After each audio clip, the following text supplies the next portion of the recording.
Alright mga bossing, it's nice to be back. At dahil sa umuuso ngayon ang Indo concept, is Indoseat pang PCX ang project natin for today's video. So bali pagkatapos kong kinuha itong gitna niya gamit ang tape measure, is gagamitan ko naman ngayon ng ruler. Para nang sa ganon is makagawa tayo ng guide dito sa parteng gitna. Yes mga bossing, gumawa ako ng guide doon sa parteng gitna dahil yun ang gagamitin kong pang transfer dito sa unang sketch papunta sa kabilang side para talagang pantay lahat. Sheesh!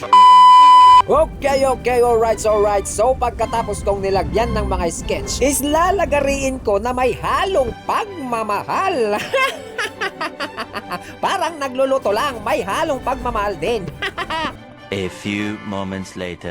Okay mga bossing. So bale ang customer ko nga pala mga bossing is galing pa ng Asinggan, Pangasinan. So dumayo pa siya dito sa amin mga bossing para magpagawa lang ng tabas na Indoseat. But wait, there's more. Di lang yan mga bossing. Bukod sa dumayo na siya is nag-absent pa siya sa trabaho niya. Yes, ganon ang tiwala sa akin ng aking customer. Sheesh! Kaya naman gaya ng sabi ko kanina is hinaluan ko talaga ng pagmamahal. Para nang sa ganon mga bossing is maging pulido ang gawa ko. Yes! Para hindi naman ako mapahiya syempre.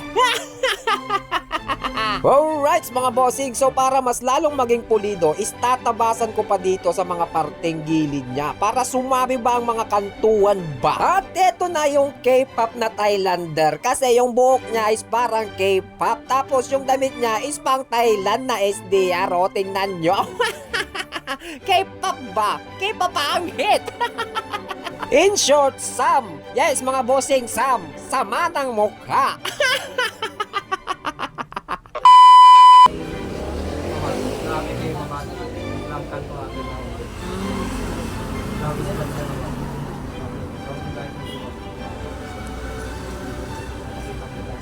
Alright mga bossing, so bale kung makikita nyo is nagmamarites kami ng aking customer. At ang binahagi kong chismis sa kanya is kung paano yung gagawin kong tabas dito sa parteng side. At nagustuhan naman niya yung minarites ko mga bossing. At dahil dyan, baka pwedeng pa-subscribe naman ng channel ko. Tapos like and share mo na rin itong video. Alright, it's shoutout time. At syempre uunahin ko nang isa-shoutout ang aking customer na si Ronald Banaria from Kuldit, Asinggan, Pangasinan. At eto lang naman ang sabi niya pagkatapos kong gawin itong upuan niya. Salamat bossing, quality. Wait the word. Sheesh! At nung nabasa ko yan mga bossing is nakakataba ng puso. So salamat sa iyo bossing. At syempre isa-shoutout ko na rin ang aking mga bossing na sina AJ Barrios Glory. At syempre si boss Giancarlo Fideles from Aklan. Shoutout sa inyo mga bossing. Thank you. Nice. No problem.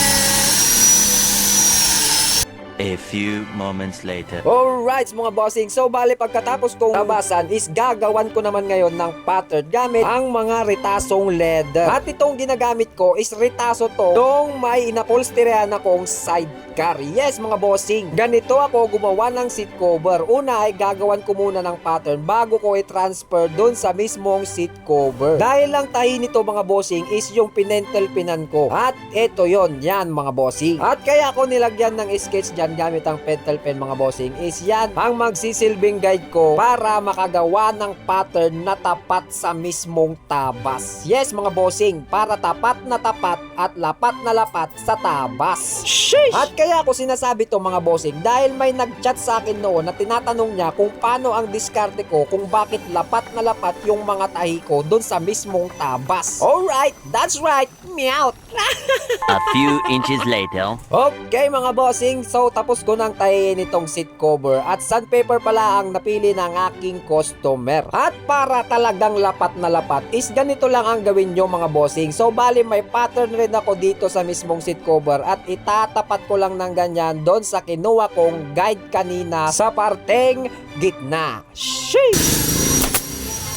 Alright mga bossing, so pagkatapos kong itaker ng isang beses doon sa parteng likuran, is lilipat naman ako dito sa parteng harapan at ganun din ang gagawin ko mga bossing. Itatapat ko lang ulit yung mga guide ko. Saka ko itataker lang ulit mga bossing. At eto na, magic word! Charon! Sheesh! Napakaangas talaga! Kung nagustuhan nyo po itong video, baka pwedeng pa like and share naman. Thank you, thank you, thank you! Mwah!